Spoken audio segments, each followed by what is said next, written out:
Okay, we get started with Magic Tree House book number 13, Vacation Under the Volcano. So we can see Jack and Annie are definitely in some danger here, running as the volcano is exploding and lava bombs are coming at them. So let's find out what happens. Looks a little scary to me. Chapter 1 is called A Secret Code. Jack reached into his drawer and took out his secret library card. He held a thin piece of wood and ran his finger over the shimmering letters M.L. Master Librarian, he whispered. Jack couldn't believe that he and his sister Annie were finally master librarians. He wondered if he should pack the secret card to take on vacation. His family was about to leave for a week in the mountains. Just then, Annie stuck her head into Jack's room. "Want to check the woods?" she asked. Every morning they looked in the Frog Creek woods to see if Morgan Le Fay and her magic treehouse had returned. "We can't," said Jack. "We're leaving soon." "But what if Morgan's there?" said Annie. "What if she's waiting for us?" "Oh, okay," said Jack. "Let's look fast." He grabbed his backpack and he threw in his notebook and his pencil and his secret library card, and then he followed Annie downstairs.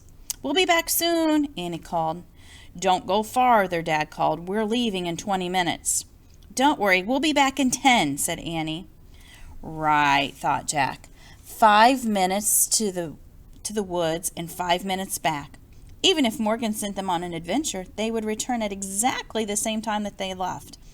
Jack and Annie ran out of their front door. In the bright morning sunshine, they hurried across their lawn and down the street.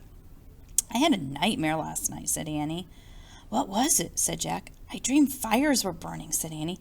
"Everything was smoky and dark, and the ground was shaking." "Do you think it was a warning?" "Nah," said Jack. "Nightmares never come true." They left the sidewalk and headed into the Frog Creek woods. The woods were quiet and peaceful. They walked between the sunlit trees until they came to the tallest oak in the woods. "Yay!" said Annie. There it was, the magic tree house, and Morgan Le Fay was waving from the window. "Hail, Master Librarians," she said. Jack and Annie bowed playfully. "At your service," said Annie.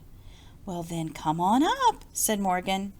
They grabbed the rope ladder and started up, and when they climbed inside the treehouse, they found Morgan holding a book and a piece of paper. "I have an important mission for you," she said. "Are you ready?" "Yes," they both answered. Jack's heart pounded. Ever since Morgan had made them master librarians, he'd been longing for their first mission. "You know I collect books for Camelot's library," she said. Jack and Annie nodded.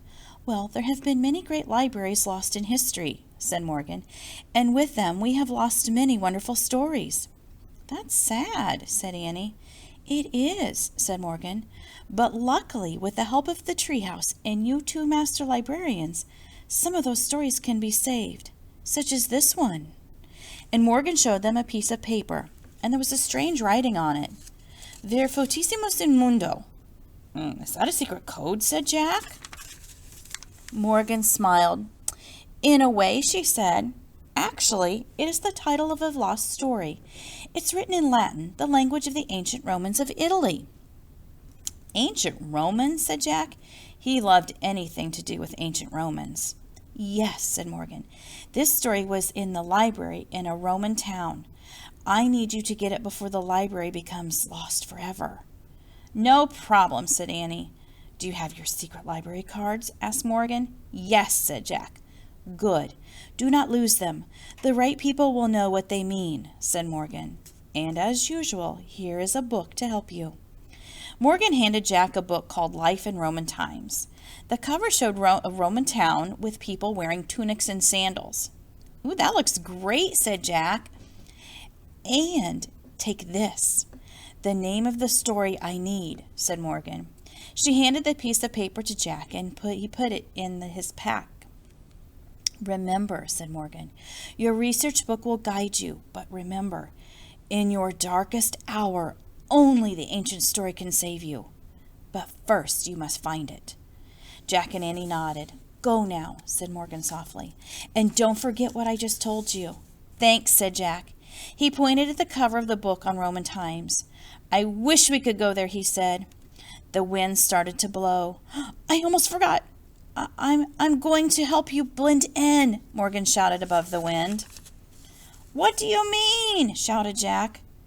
Before Morgan could answer, the treehouse started to spin, and it spun faster and faster and faster, and then everything was still, absolutely still.